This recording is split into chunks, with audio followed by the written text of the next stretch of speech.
Olá, gente, tudo bem? Estamos aqui mais essa semana para gravar um Aqui Papo. Eu sou a Renata, eu tô aqui com o Gabriel. Presente. E com o Kazu. Olá. E hoje nós vamos falar sobre rios urbanos. Vamos lá. Foi mal. Feliz a tarde boa para o mar. Feliz enquanto o mundo ainda chora por estar tão alto. Mas o que são rios urbanos? Sério? Começar do básico. O que são rios? O que é água? Que água, né? Eu acho que dentro dessa pegada que a gente vem fazendo já em alguns podcasts de requalificações urbanas, voltando a cidade para pontos que estavam esquecidos, muitos bloqueios, muitas barreiras que as cidades têm são rios. A gente já falou disso em alguns podcasts. O que me lembro mais recente foi o de Bilbao. Foi o de Bilbao, que a cidade de Bilbao tinha essa questão do rio e estava completamente de costas para o rio, e um trabalho grande de requalificação na margem do rio, incluindo várias obras arquitetônicas, revitalizou e deu um novo significado para a cidade, né? Então, a gente também falou um pouco disso no de Buenos Aires, da região portuária. Tem alguns casos já que a gente fala, e também muito na questão do urbanismo, nessa pegada de cidade para pessoas, também do Ian Gehl. Essas requalificações urbanas que a gente deixa de lado questões mais de veículos ou de funcionalidades técnicas da cidade para revitalizar para as pessoas, estão dentro dessa ideia do podcast de hoje, né? É até engraçado falar que a maioria, se não, acho que quase todas as cidades, elas surgem em torno de um rio, né? Ao redor do rio. É o que propicia o surgimento daquela civilização, né? Você ter água acaba propiciando a agricultura, transporte e outras situações. E então,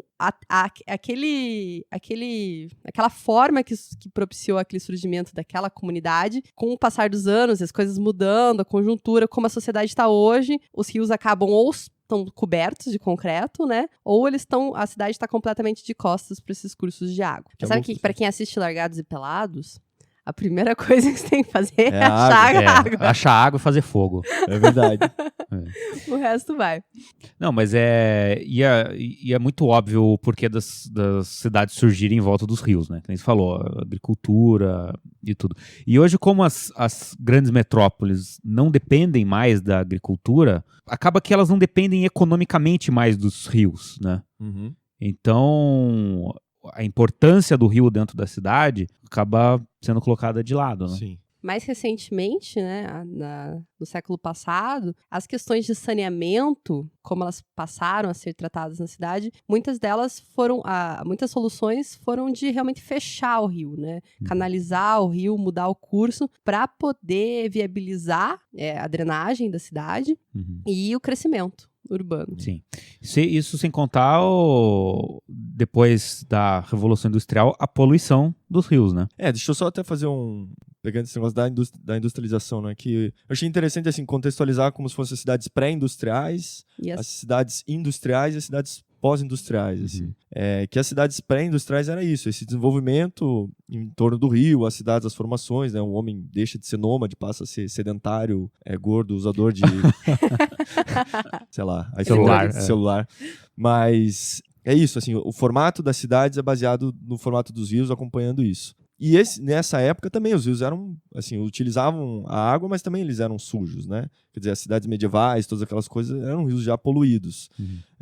E aí, com a questão das cidades industriais, no período mesmo da industrialização e tal, muitas das indústrias precisavam utilizar os recursos hídricos para fazer todas as suas questões de funcionamento e também despejar todos os dejetos, né? Então, era importante para as indústrias estarem perto dos rios, né?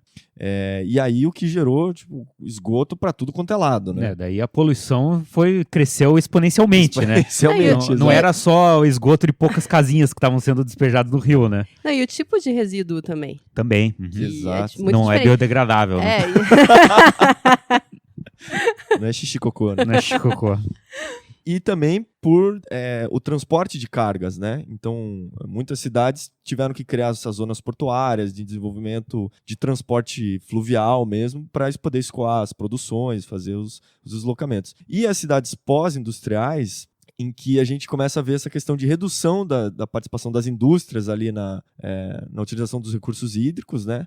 E daí começa a ter um início de recuperação dessas áreas que eram degradadas, daí tanto da questão da água quanto da questão dos portos em volta dos rios. Mas isso é pensando muito na Europa, né? O desenvolvimento da Europa, que essas questões, quando as cidades são bem mais antigas, né? Eu vejo assim que no Brasil, por exemplo, até a década de 50, 60, por exemplo, cara, todas as grandes cidades tinham seus rios aqui limpos ainda, né? Sim. Até você pega e vê fotos antigas de São Paulo, lembra que a gente foi numa exposição, né? Foi. E a gente viu umas fotos antigas de São Paulo e você vê pessoas nadando, né? Sim. Teu avô nadava. Meu avô participava de campeonato de caiaque no Rio Tietê, lá em São Paulo. Você vê. É. Isso é 1950, provavelmente. Tipo 40, 1940. 1940, né? Que é muito recente. Então, assim, a gente no Brasil, quer dizer, até então os nossos rios estavam limpos, né? Mas se você conversa com o pessoal que é mais antigo, é aquilo, né? Enfim, aquela história. Quando tudo isso aqui era mato, quando eu pescava, sei lá, tilápia aqui. Então, a gente não teve essa questão da industrialização tão forte quanto aconteceu na Europa, mas surgem essas questões de desenvolvimento, crescimento exponencial das cidades, de não conseguir absorver tanta gente, o esgoto não está preparado, as rodovias, o saneamento básico, etc., que a gente não conseguiu administrar isso, né, de uma maneira inteligente, assim, né? E uma coisa que é importante falar também é que o rio todo ele tem um regime de cheias, né? Natural. Então, você pega a curva de cheias dos rios e a cidade ela foi impermeabilizando cada vez mais o solo. Sim, né? Tendo mais sistemas indo para esses cursos de água e como ficou o histórico desse rio, a trajetória de cheias, além da poluição criar assoreamento de margens, né, diminuir o caminho onde a água pode estar, o leito do rio, isso vai criando outro problema urbano, que agora é mais recente, que são as cheias, né, que são as enchentes de rio, que as grandes cidades, muitas cidades brasileiras hoje enfrentam. Acho que é importante entender o que é o rio, né? Que o rio não é só aquela aguinha que você vê em cima da terra. O rio faz parte de uma... sistema.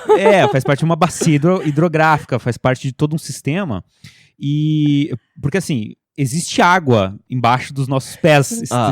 Sério? Sim, existe. Lá pra baixo, tanto que quando você vai fazer sondagem pra fazer o teu prédio, você vai ver onde é que tá dando água. Talvez seja um cara sortudo e a profundidade não bata no lençol freático, mas via de regra, o rio nada mais é do que a água subterrânea que aflora por uma questão topográfica do terreno, né? Então, isso que a Renata falou, para entender isso, a gente precisa entender da onde que vem esse rio e como é que funciona todo o sistema, porque se a água não consegue entrar na terra aqui na cidade, por causa da impermeabilidade dos solos e tudo, ela vai acabar indo toda para um sistema de canalização de águas pluviais e vai cair tudo de uma vez num só rio, né? Em vez de fazer, né? Exatamente, em vez de ser absorvida e filtrada pela terra e com a velocidade certa chegar no lençol freático, ela é inteiramente despejada no rio. E daí causa todas essas enchentes e tudo mais que quem mora em grande cidade tá cansado de ver. Que é um pouco a gente tem que tentar, assim, pensar nesse equilíbrio entre a gente recentemente passou por uma crise de falta d'água.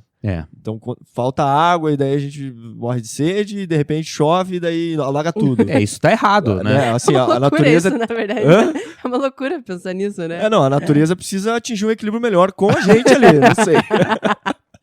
A gente tá fazendo tudo certinho aqui. Conversar com São Pedro. Porque é sempre isso, assim, né? Pô, você vê, as cidades alagam pra caramba, e daí esgoto, rato, gente que perde as casas, enfim, uma série de complicações. Né? Mas então você veja, se você tá num período de estiagem e o rio tá seco, se é um lugar longe das grandes cidades, longe da civilização humana, se cai uma puta de uma chuva torrencial ali, não vai alagar o espaço do lado, porque o rio ali tá seco, a gente tá passando por um período de seca, né? Não é pra alagar. Alaga justamente porque vai tudo de uma vez só, tempo, né? Embaixo da terra lá continua seco. Então o problema é o homem mesmo. Pois Cazu, não tem como fugir. Tem uma outra questão que é importante falar, além da questão ambiental dos rios, principalmente os rios urbanos, na verdade, que aqui no Brasil, lugares que têm restrições de ocupação, tem uma legislação ambiental, né, que não permite a ocupação de rios, né, tem aquela restrição nas margens do rio, e lugares que você não pode ocupar, geralmente acabam gerando ocupações irregulares, assim.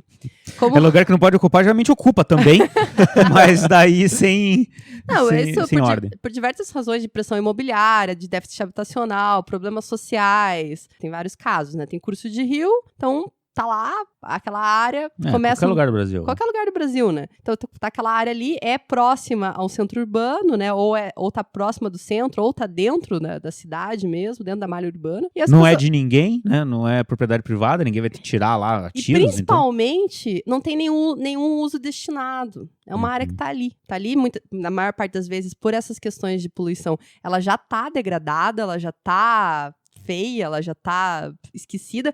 Pelas questões urbanas também, de desenho urbano, a cidade já tá de costas para aquela área e começam-se as ocupações irregulares, assim. Então, aqui no Brasil, muitas vezes, essa questão dos rios, ela tá de mãos dadas com a questão habitacional, assim.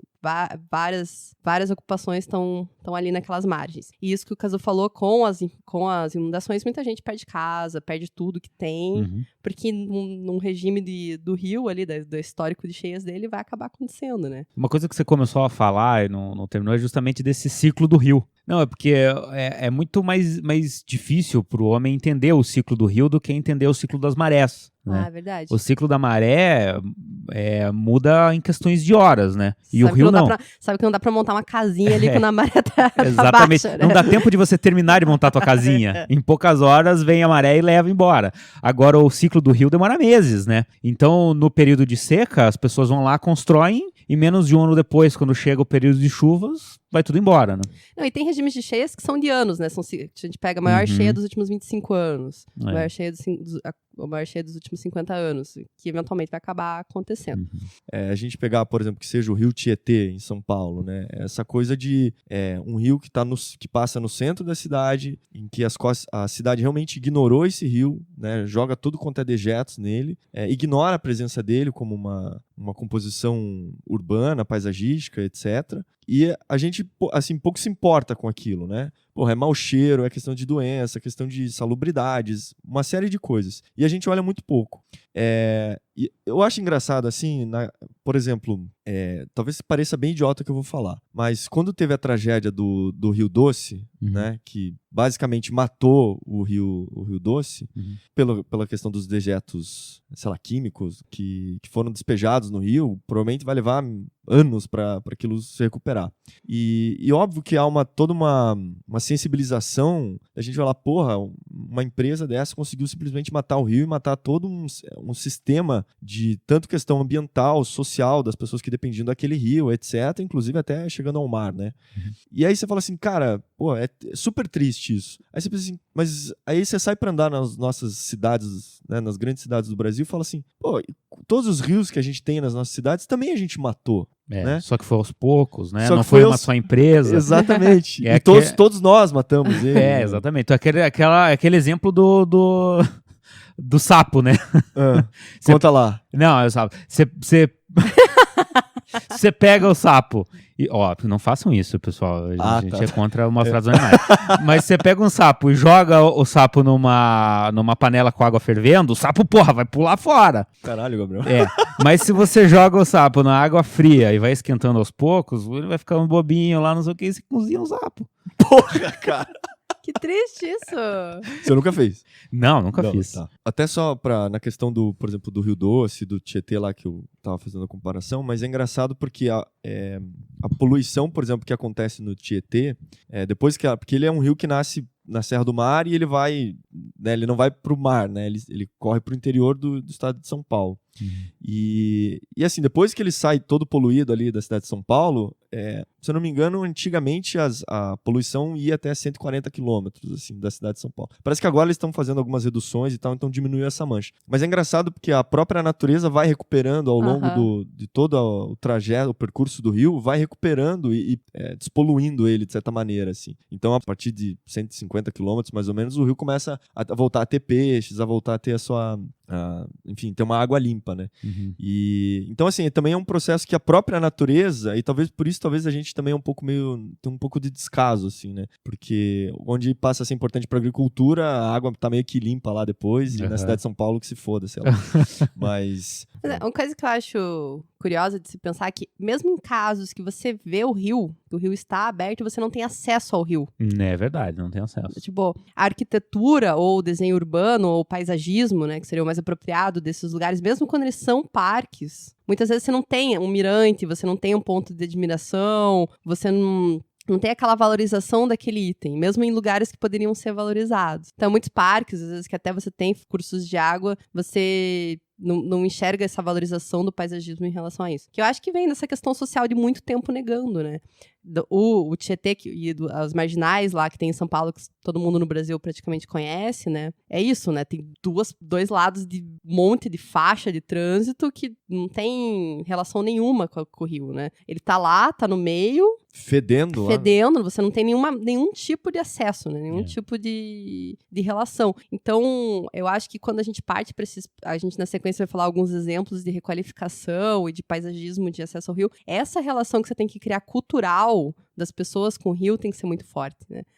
Para você fazer com que todo mundo abrace essa causa. Que eu acho que foi a partir da década de 70, se eu não me engano, segundo alguns artigos que eu li, que rolou meio que essa engenharia de enterrar os rios, né? E fazer essa canalização dos cursos muito no sentido de melhorar o desenvolvimento e a expansão das cidades, né? Tipo, os rios passaram a ser um limite que estava atrapalhando. Assim, exato, então... o rio é uma coisa que acaba a gente vendo só o lado negativo deles nas cidades, né? O cidadão o cidadão urbano, às vezes até difícil de um cidadão que mora numa cidade lembrar que o rio pode ser usado para transporte, que o rio pode ser usado para nadar, para lazer, que o rio pode ser usado para pescar, né? Pode ser uma fonte de alimento. Lógico. Pra gente é até difícil de lembrar essas coisas. Pra gente é fácil lembrar que o rio transborda, que o rio fede e que o rio é difícil de atravessar com carro. Exato. Não, inclusive, até vou propor um exercício aqui, que assim, a gente tá falando desses rios que estão poluídos e tal, não sei o quê. Mas assim, se você, né, fecha os olhos, assim, se você estiver dirigindo, talvez não.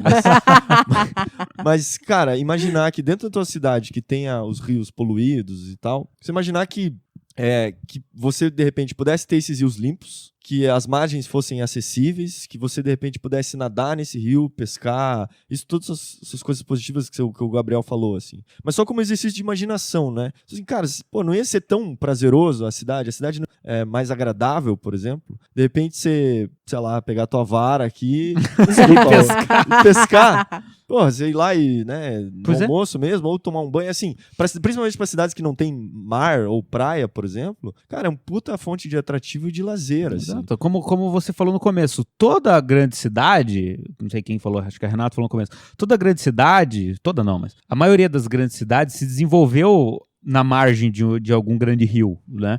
É difícil imaginar no dia a dia de um morador de um centro urbano tirar um tempinho no final de semana, no final da tarde, para ir pescar um peixe no rio. Imagine que legal que eu não ia Pois ser, mas a maioria das grandes cidades tem um grande rio que poderia servir para isso. Exato, exatamente. Né? E daí a frase, não dê o peixe, ensine a pescar, fazia muito sentido, né? Fazia muito sentido.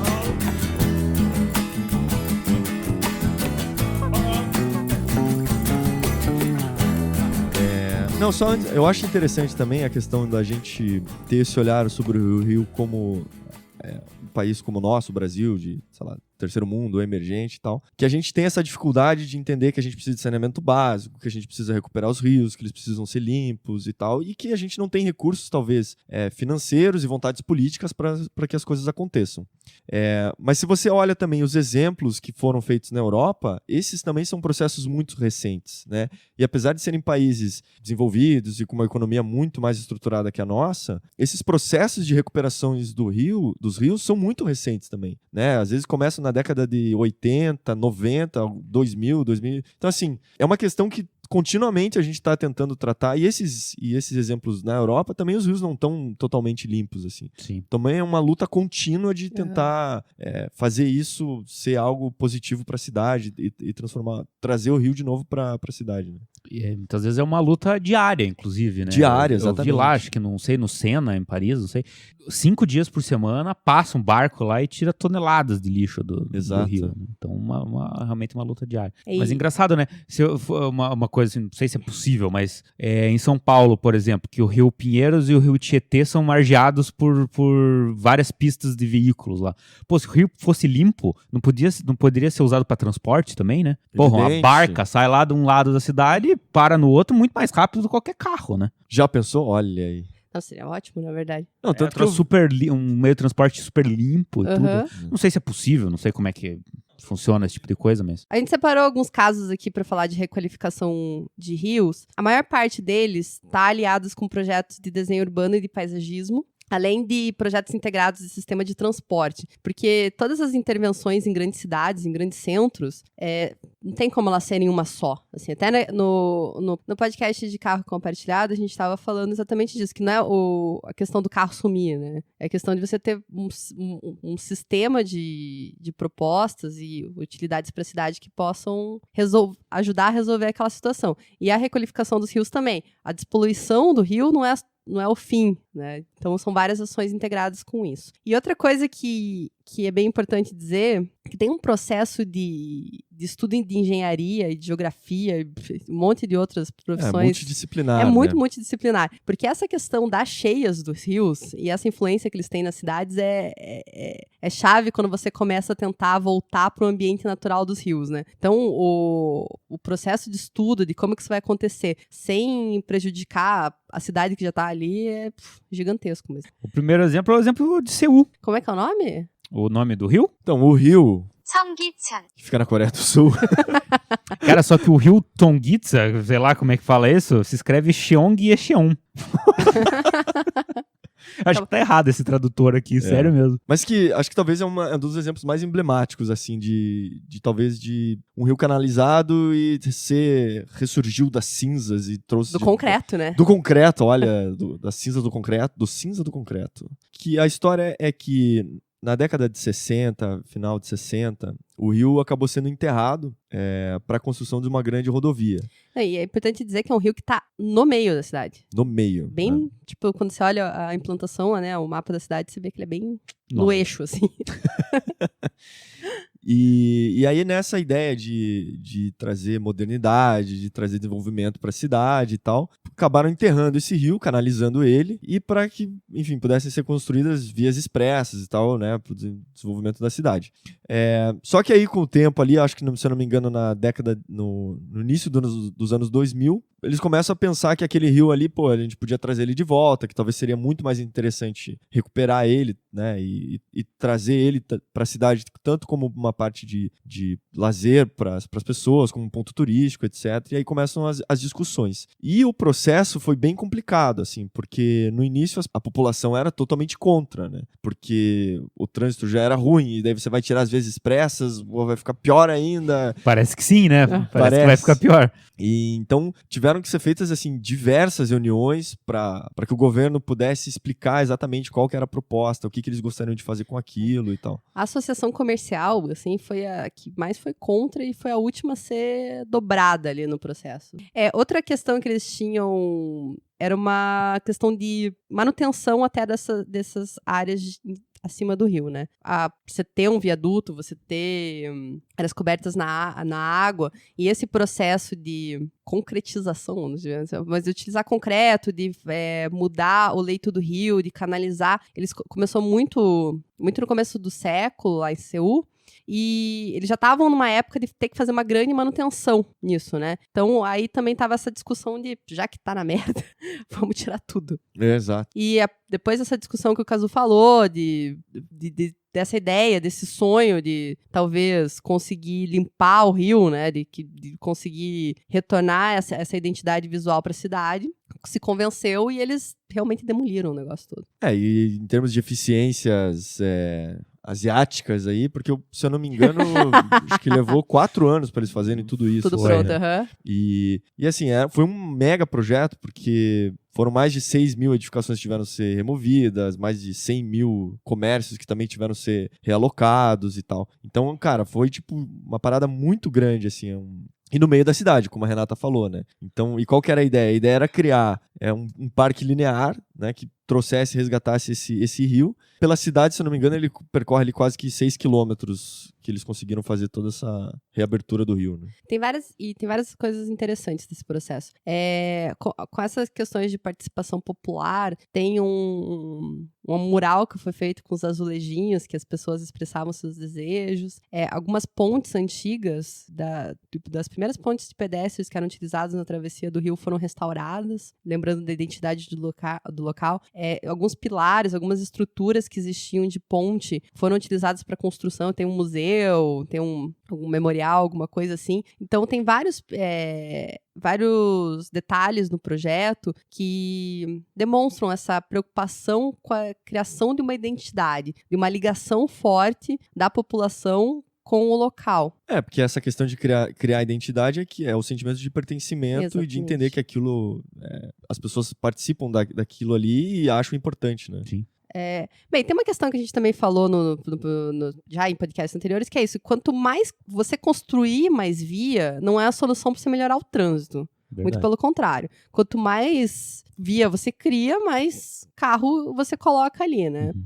E a cidade, por si só, ela acaba resolvendo essas questões de trânsito, né? Até aquele exemplo de São Francisco que a gente falou do terremoto, que, acabou a rua, o que vamos fazer? E, tipo, em questão de meses, as pessoas já tinham resolvido outras formas de transporte. Outras rotas. Então, às vezes, a gente fica um pouco bitolado nesse raciocínio de, vou fechar essa rua aqui, o que vai acontecer? E às vezes não acontece muita E às vezes não acontece nada. Eles também, junto com esse projeto, eles tinham uma questão de transporte coletivo forte também, de aumentar a quantidade de transporte coletivo na região. Tem uns dados aqui, mas os dados da Wikipedia, que que o número de veículos em Seul diminuiu 2,3%, e o número de usuários de ônibus aumentou 1,4% e de metrô quase 5%. Legal. E eu também vi um documentário falando que a temperatura da cidade diminuiu bastante. 3 graus. 3 graus daquela região, né? Ai, puta, tomara que não façam isso aqui em Curitiba, não, então, hein? Por favor, não.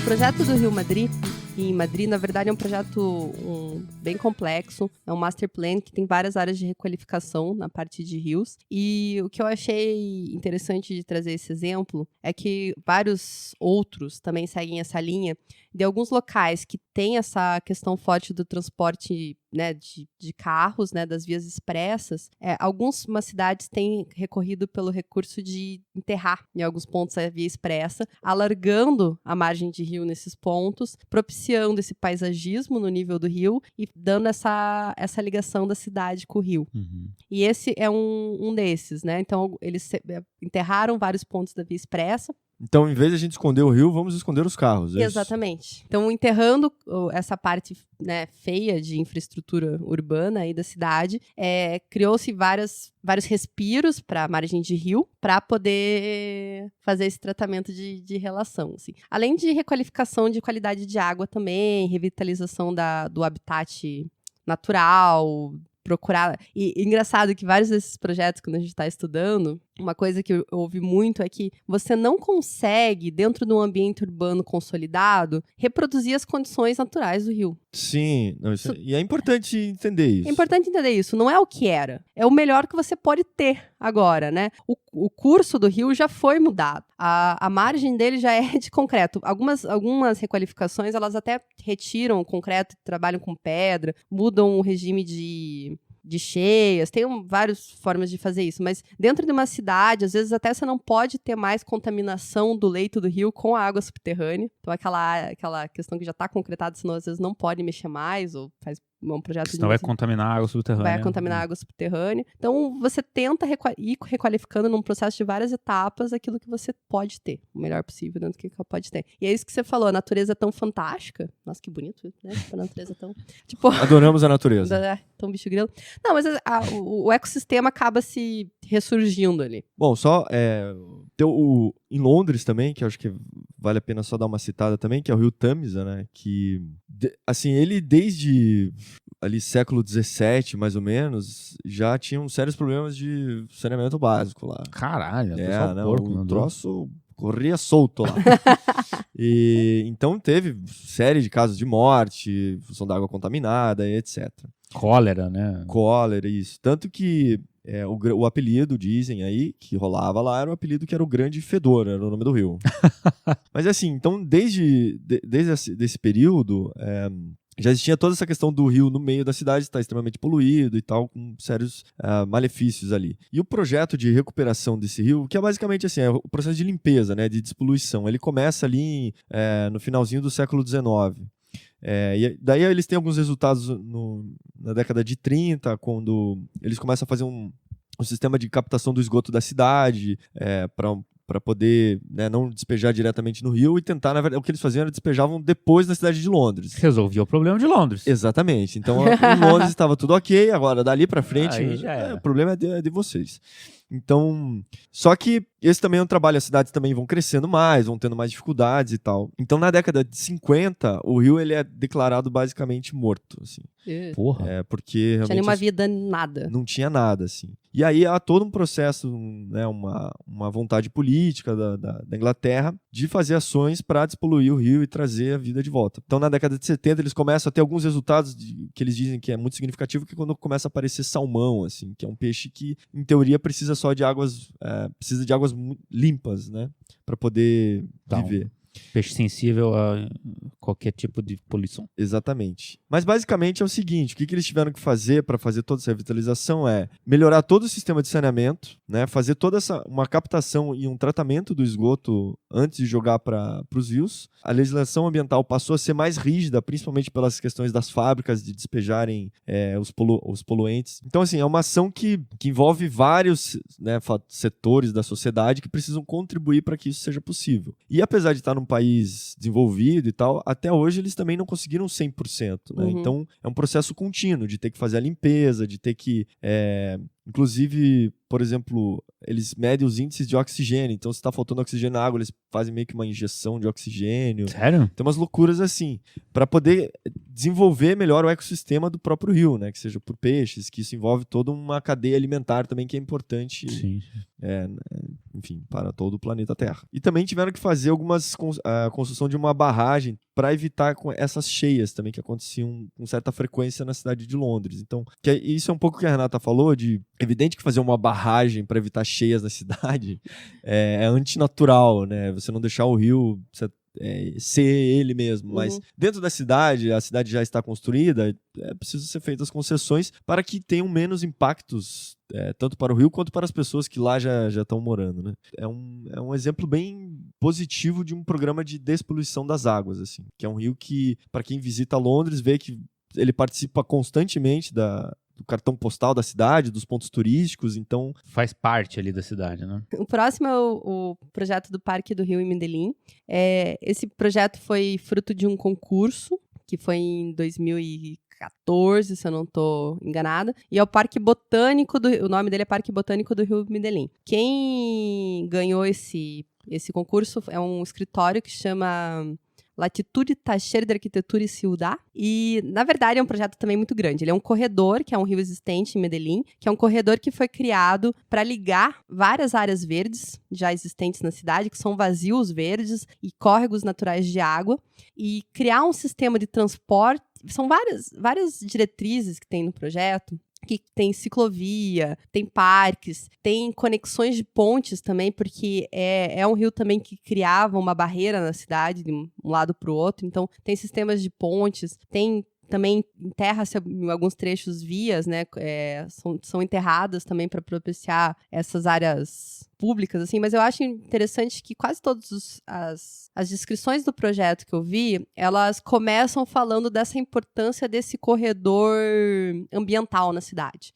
Né, de você poder dar essa ligação da vida, eu não sei como falar isso, mas do habitat natural dos bichos, sei lá. Eles terem esses corredores, assim, sabe? Sim, que esses corredores se conectem, exato. Isso, que eles possam, né, tipo, os peixes vão de um lado pro outro, os bichinhos, esquilinhos, borboletinhos, eu não entendo nada de biologia, mas Isso é bem importante. Ok. Mas, também dentro do que a gente estava falando, uma vez que está dentro da cidade, tem outros sistemas que são arquitetura, transporte, lazer, que uma vez que você dá o uso para isso, rola essa identidade cultural e tudo pode funcionar, né? Eles já começaram as obras em um trecho desse projeto, que seria o trecho piloto. Até o ganhador lá do projeto, numa entrevista lá, o arquiteto do escritório, ele fala assim, pô, eu sei que é um processo enorme, né?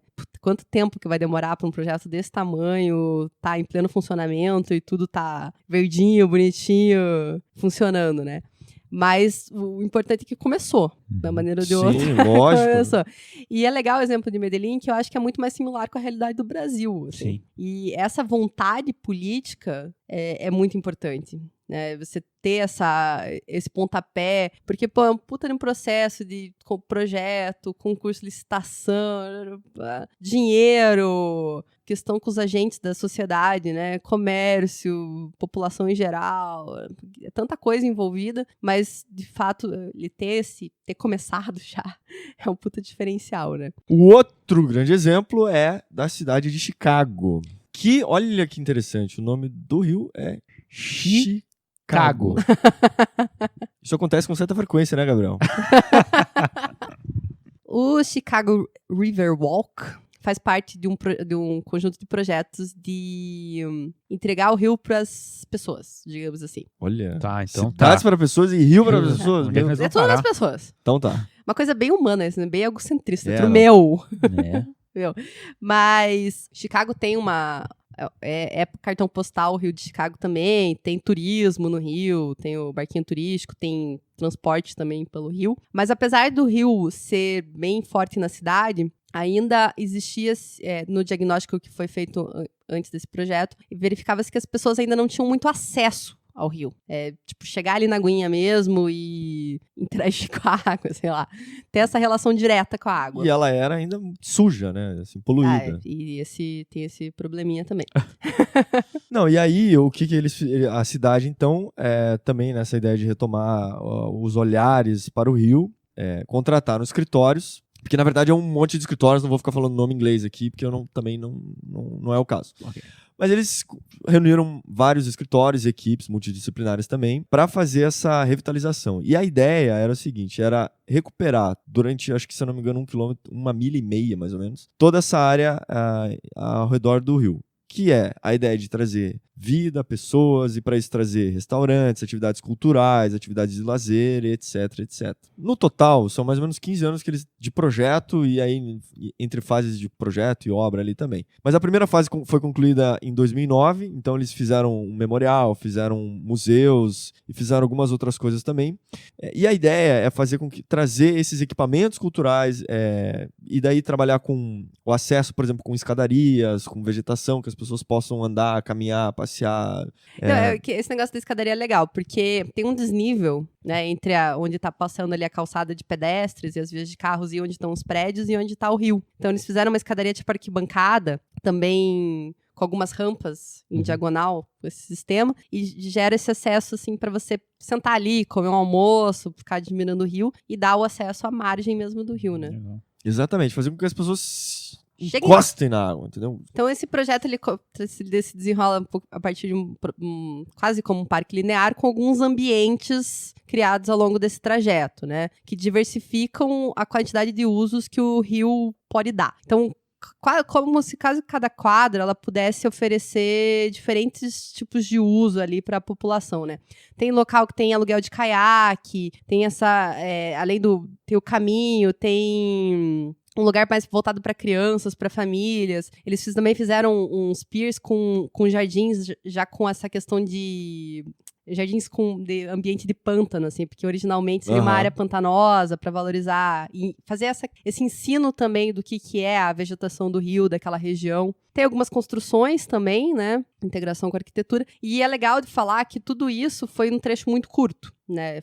Foram poucas quadras e a largura também já estava limitada e consolidada pela malha urbana. Então, mesmo com situações adversas, o arquiteto mesmo do projeto, um dos arquitetos do projeto, ele fala que eles precisaram pegar essas condicionantes, essas limitações e transformar em potencialidade, né? Criar o máximo com o que eles podiam fazer ali. E isso voltando, eu acho importante ressaltar, porque não é porque, é rio, assim, tá falando dessa natureza, que legal, diversidade, vegetação, mas a cidade tá ali, tá consolidada, tipo, não vai acontecer, sabe, de, tipo, tirar tudo, vamos transformar tudo natureza de novo. É o melhor que dá pra fazer com o que tem, assim, isso que é importante.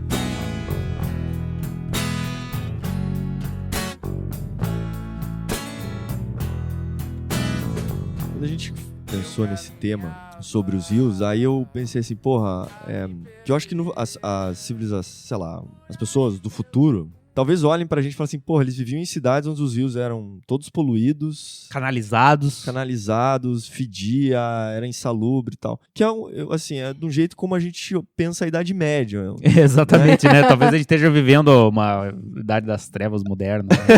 Tipo isso. Eu pensei assim, isso é muito bizarro, como a gente se acostuma a ter um rio extremamente poluído, na verdade um esgoto a céu aberto, passando todo dia na nossa cara, e a gente simplesmente aceita isso, né? É muito triste, de certa maneira, assim, pensar que todo esse potencial que tem dos rios dentro das próprias cidades, e aí potencial tanto de qualidade de vida para as pessoas, qualidade de ambiente urbano, aumento de receitas, por exemplo, com turismo, com economia, com, sei lá, a gente até brincou, mas com pesca mesmo, que as pessoas possam pescar o seu próprio alimento, e também de redução com gastos de saúde, né? Porque é evidente que tem essa questão, às vezes o rio passa no centro da cidade, mas tem o rio também chega poluído nas periferias, e também isso tem uma questão social e questão de salubridade e de gastos públicos com saúde gigantescos. Então, o que precisa para a gente tomar iniciativas para que realmente isso passe a ser uma prioridade governamental e que isso passe a ser uma prioridade de conscientização das pessoas para trazer de volta esses rios, né? A gente fez a brincadeira de imaginar, mas seria muito interessante ter de volta, trazer toda essa qualidade urbana para dentro das cidades de novo, né? Mas essa temporada de podcast a gente tem discutido muito essas coisas, desse imagine, e se a cidade tivesse menos carros? E se a cidade tivesse mais locais para reunião e menos barreiras? E se as cidades tivessem rios limpos, né, e abertos, acessíveis e abertos, sabe? Então, se juntar tudo isso, então, caralho. Não, vamos ver cidades melhores. Não, sabe o que eu achei? Às vezes, assim, terminando de falar aqui, gravando o programa inteiro, a gente às vezes fica numa pegada meio deprê, assim. De falar assim, que merda, tudo poluído, tudo sujo, não sei o quê. Mas no fundo eu queria pensar no jeito diferente. Quantas iniciativas já não tem, quantos projetos já não estão acontecendo. É um troço que está acontecendo. O nosso podcast é positivo. A gente vê as coisas que estão acontecendo, as coisas que estão dando certo. Não, mas essa pegada, imagine se o Rios fosse assim, tá acontecendo. Tipo, até não precisa tanto imaginar, assim. Existem várias ações que estão acontecendo, na América do Sul já tem algumas. Daqui a pouco vai dar pra pescar na hora do almoço. Uhul! E eu vou terminar então com uma filosofia barata aqui, pode ser? Tenho medo, pode. Vai. Mas é uma frase bonita, ok, que eu vi há um tempo atrás. Ele diz o seguinte: todo dia o homem vai ao rio. Perfeito. Nunca o mesmo homem, nunca o mesmo rio. Nossa. Muito obrigado, gente. Tchau, tchau. Drop the mic. Drop the mic.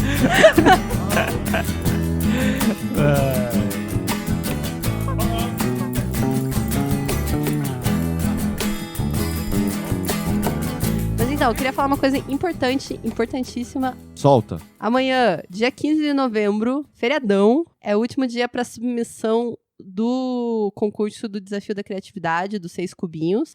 Manda lá se você quiser concorrer ao livro. Desenhando com o lado direito do cérebro. Larga tudo que você tá fazendo e manda. Continue mandando mensagem pra gente no Instagram, no Face. Agora a gente tem Twitter.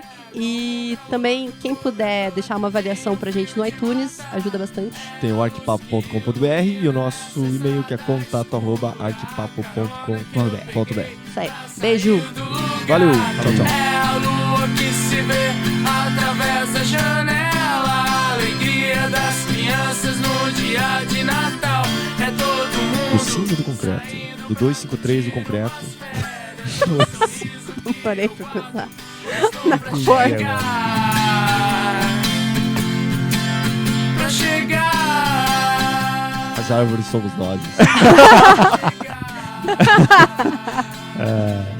Eu rio muito dessas piadas. Nossa, Mas o que